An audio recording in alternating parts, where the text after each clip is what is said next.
الرحمن الرحیم اللہم صلی علی محمد وعلی آل محمد میں وقاص عزیز دوستو، آپ کو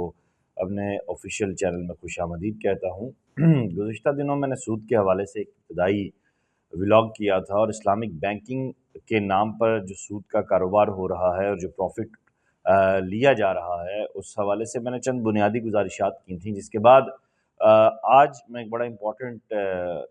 ڈاکومنٹڈ ولاگ لے کر آ رہا ہوں، اور یہ سلسلہ آگے بڑھے گا کیونکہ جیسے جیسے میں اسٹوری پہ کام کر رہا ہوں ویسے ویسے پیاز کی پرتوں کی طرح یہ کھلتی جا رہی ہے اور ہوش ربا انکشافات سامنے آ رہے ہیں۔ سب سے پہلے تو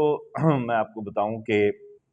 اسلامک بینکنگ کے نام پر جو فراڈ ہو رہا ہے، اس میں سینٹ کی اسٹینڈنگ کمیٹی میں بھی بات ہو چکی ہے، فیڈرل شریعت کورٹ کا ایک فیصلہ بھی آ چکا ہے، اور ایک بہت بڑی پاکستان کی مذہبی فیملی اس وقت اس فراڈ میں براہ راست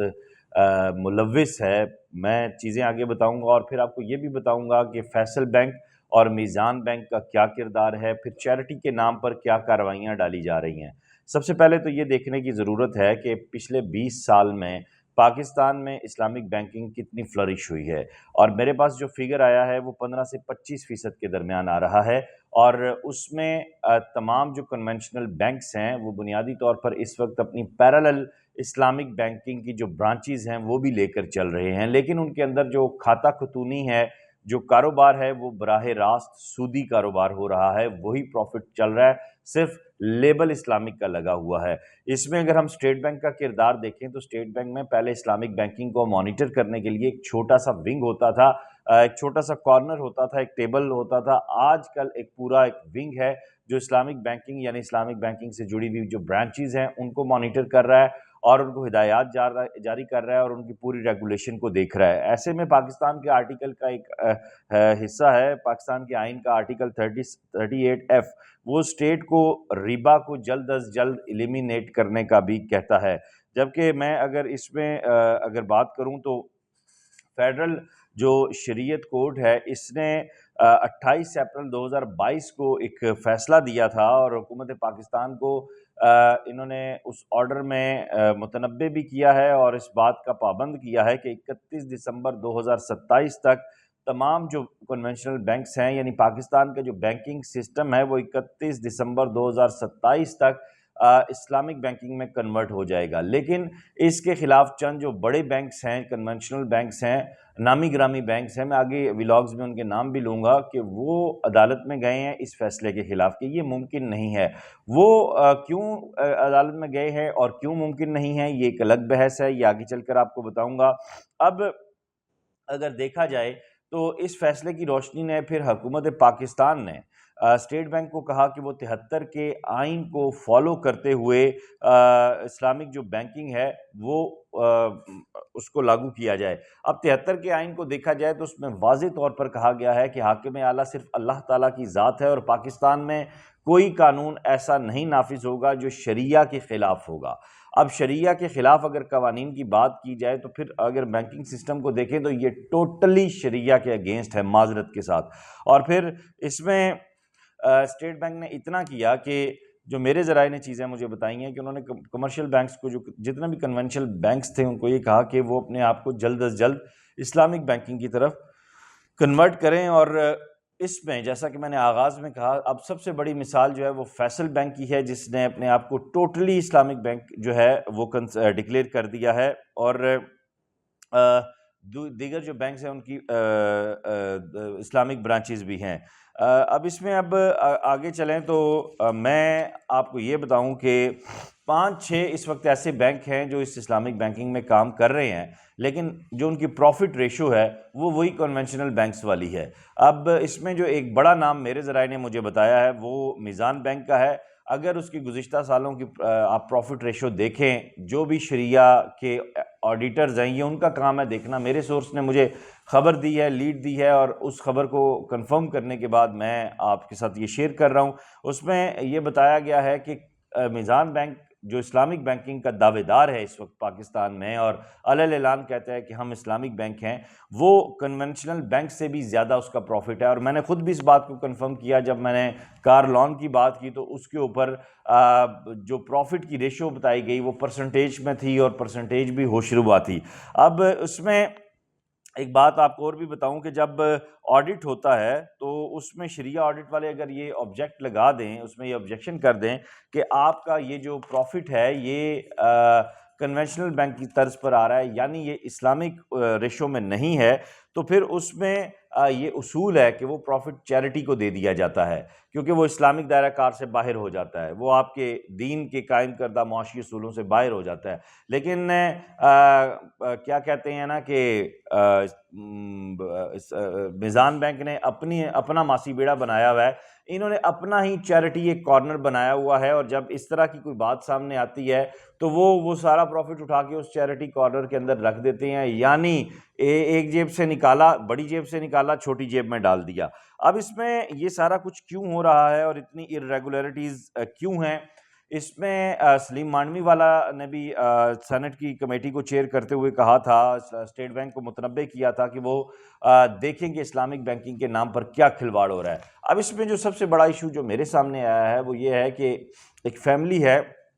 بہت بڑی عثمانی فیملی، اس میں یہ بتایا گیا ہے، ذرائع نے یہ چیزیں کنفرم کی ہیں کہ وہ بزرگ حضرت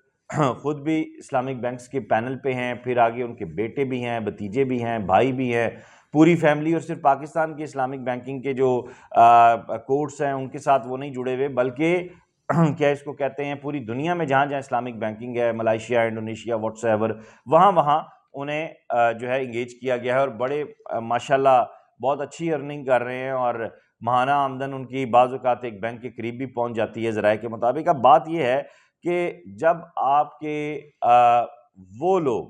جو براہ راست مانیٹر کرنے والے ہیں وہی اس چیز کے اوپر کمپرومائز کر جائیں تو پھر کیسے پاکستان میں اسلامک نظام آئے گا؟ پھر کیسے سودی نظام ختم ہوگا؟ پھر کیسے ایک عام صارف جو یہ چاہتا ہے، جو لوگ چاہتے ہیں کہ پاکستان میں اسلامک بینکنگ کا نفاذ ہو، پھر یہ کیسے ممکن ہو سکے گا؟ ایسے میں اگر دیکھا جائے تو اسلامک بینکنگ کے اصولوں کو مد نظر رکھ کر کاروبار جہاں جہاں ہو رہا ہے وہاں پہ بہت اچھے پروفٹ اور بہت اچھے ریزلٹس آ رہے ہیں۔ حکومت وقت کو دیکھنے کی یہ ضرورت ہے کہ یہ جو اس شریعہ کے معاملے میں فیڈرل شریعہ کورٹ کا فیصلہ ہے، اس کو سب سے پہلے جلد از جلد امپلیمنٹ کرنے کی کوشش کی جائے، اور دوسرا جو سب سے امپورٹنٹ ہے وہ یہ کہ جو ہمارے علماء کرام ہیں جو ان تمام بینکس کے کورٹس کے اوپر یا ان کے اس پینل پہ ہیں، ان کے اوپر بھی چیکس بٹھائے جائیں،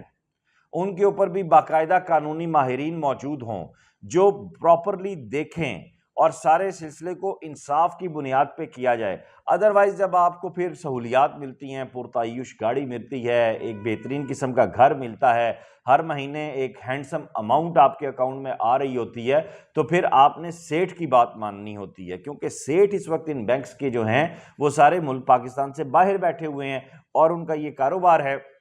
اور اس کاروبار میں وہ گھاٹے کا سودا تو نہیں چاہ سکتے۔ ابھی میں نے آپ کے ساتھ آج کے ولاگ میں میزان بینک کی اور پھر جو بیسک ایشو ہے، جو لوگ بیسک ایشو کریٹ کر رہے ہیں، اس کی بات کی ہے۔ اگلے ولاگ میں آپ کے ساتھ شیئر کروں گا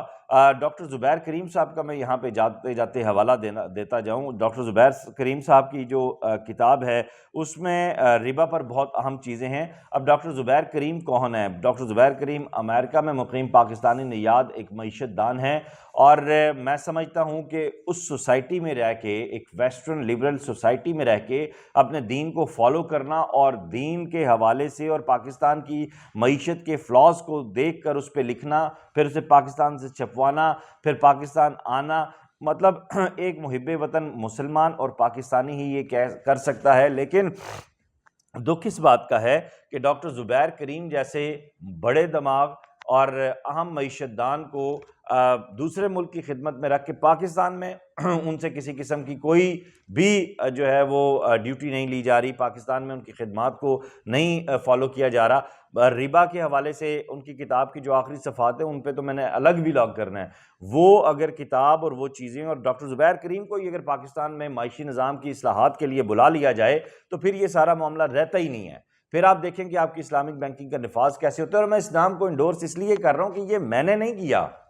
میں اس نام کو انڈورس نہیں کر رہا، آپ کے بڑے بڑے اسلامک معیشت دان جو پاکستان کی جس کے ساتھ میری ان دنوں میں بات چیت ہوئی ہے، انہوں نے اس نام کو انڈورس کیا ہے، انہوں نے اس نام کو کہا ہے کہ یہ نام پاکستان میں ہونا چاہیے۔ خیر یہ تو ایک الگ ڈیبیٹ ہے، ان کا کام کیا ہے، ان کی ورکنگ کیا ہے، ربا کے حوالے سے انہوں نے کیا کہا ہے، یہ میں اگلے ولاگز میں چل کے آپ کو بتاؤں گا۔ ابھی آج کی تاریخ میں اس ولاگ میں جو گزارشات پیش کی ہیں، وزیر اعظم پاکستان جناب شہباز شریف صاحب سے گزارش ہے کہ خدا را اس معاملے کو دیکھیں، گورنر اسٹیٹ بینک سے گزارش ہے خدا را اس معاملے کو دیکھیں، اور وفاقی وزیر خزانہ اورنگزیب صاحب جو پاکستان کی معیشت کو ٹھیک کرنے کے دعوے دار ہیں، اگر وہ اس معاملے میں تھوڑی سی بھی سنجیدگی دکھائیں گے تو یقیناً اس کو سالو کرنے میں کسی بھی قسم کی دقت نہیں ہے۔ فیڈرل شریعہ کورٹ کا فیصلہ کافی ہے۔ اس ویڈیو لنک کو بحیثیت مسلمان شیئر کیجئے، اس جہاد میں میرا ساتھ دیجئے، کیونکہ روز حشر اللہ کو جان دینی ہے، دنیا کے سارے کام ہوتے رہیں گے، سود جو ہے وہ نعوذ باللہ اللہ کے خلاف کھلا اعلان جنگ ہے۔ جو میرے مالک کے خلاف لوگ کھڑے ہیں اور اکانومی کو لے کر چل رہے ہیں، اور اس میں پھر مطلب ایسے ایسے نام ہے کہ میں وہ یہاں لے نہیں سکتا، کیونکہ ظاہری سی بات ہے میں ایک ایسے ملک کا باسی ہوں، یہاں پہ جو آپ بولتے ہیں وہی اس کے گلے میں پھنس جاتا ہے۔ پھر بھی میں ایک ننھی سی چڑیا کی طرح اپنی آواز تو بلند کر رہا ہوں، اس آواز میں آپ آواز ملائیں اللہ اور اس کے رسول صلی اللہ علیہ وسلم کی رضا کے لیے۔ اس ویڈیو لنک کو زیادہ سے زیادہ شیئر کیجیے گا، اپنا خیال رکھیے گا، خدا حافظ۔